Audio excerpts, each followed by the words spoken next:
Sebetulnya memutuskan itu dari mana? Memutuskannya dari diri sendiri.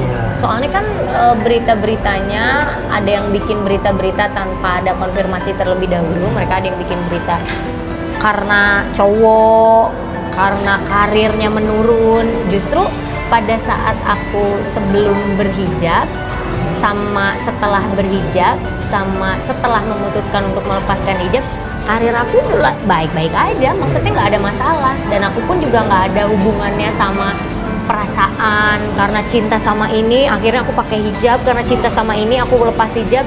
Itu terlalu rendah lah menurut aku gitu untuk itu, karena aku berpikir sendiri, mencari sendiri gitu. Apa yang ada dalam pikiran pada saat itu waktu memutuskan untuk tidak mengenalkan lagi, Ren? Karena aku menemukan sendiri.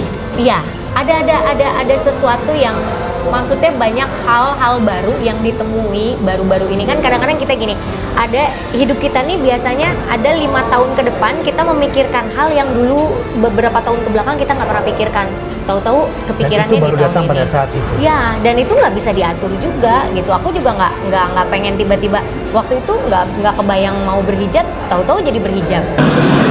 Wanita aurat adalah sama bagi wanita. Jadi aurat ada 3. Ringkasnya, ada aurat di dalam sholat.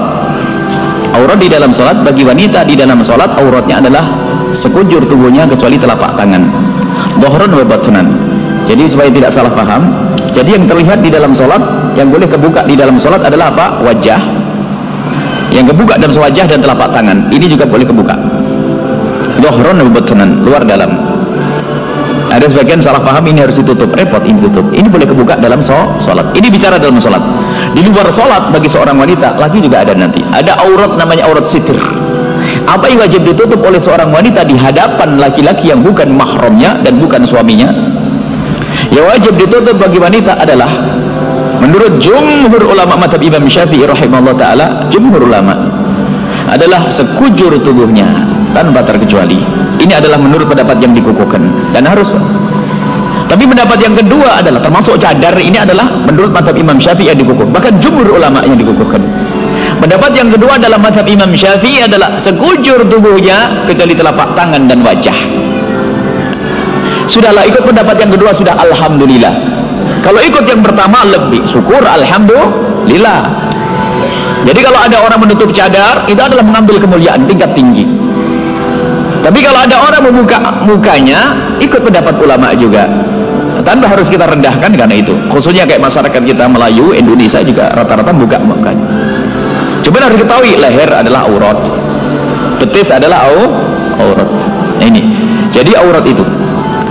Jadi yang ditutup adalah sekujur tubuh menurut pendapat yang pertama yang dikukuhkan. Pendapat yang kedua adalah wajah dan telapak tangan. Menurut Imam Ahmad dan riwayat dari Imam Abu Hanifah juga, salah satu dari muridnya Abu Yusuf atau Muhammad bin Hasan, telapak kaki boleh terlihat lah.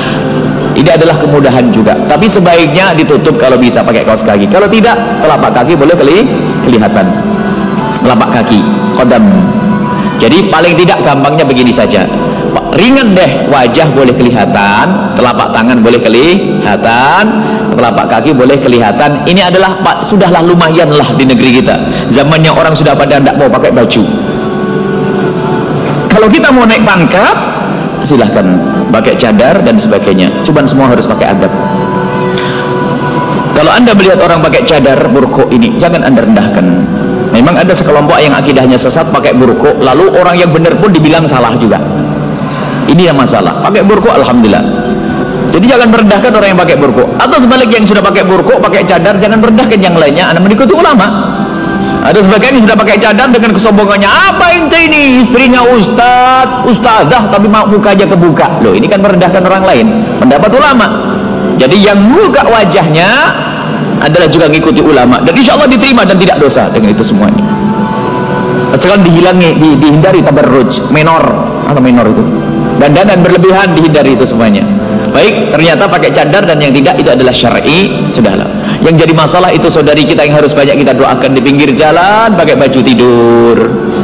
Ini kan problem musibah ini ya. Kasihan, kita doakan semoga Allah memberikan hidayah dan bimbingan. Nah, bagaimana dengan orang tua? Ada pendapat.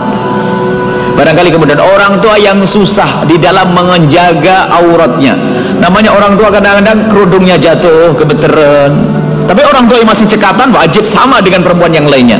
Ada orang sepuh ya, kalau roknya ke bawahan takut keserimpet, takut jatuh. Makanya kadang-kadang agak naik sedikit ke setengah betisnya, karena jalannya biar mudah. Kalau sepuh semacam itu, ibu kalau anda sepuh berarti ya itu ada maaf, termasuk kelihatan lengannya.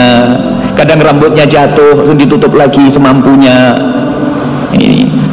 Jadi kalau ibu-ibu yang muda kok pakai bajunya begitu berarti sudah jadi orang tua.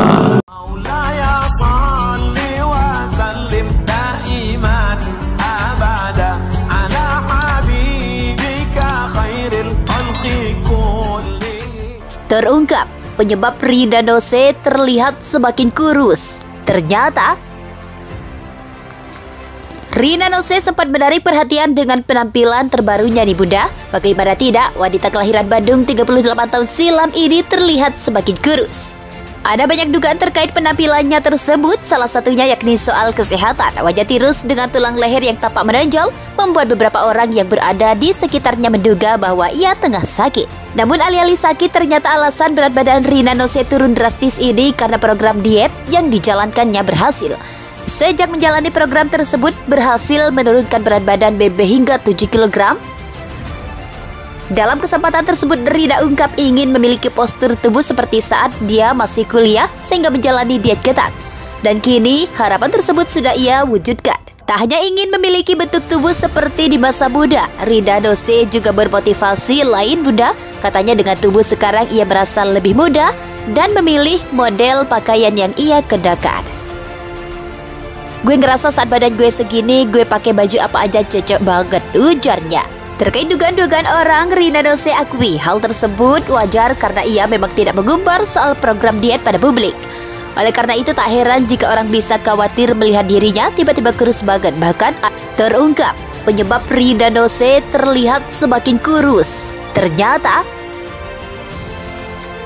Rina Nose sempat menarik perhatian dengan penampilan terbarunya nih bunda. Bagaimana tidak, wanita kelahiran Bandung 38 tahun silam ini terlihat semakin kurus.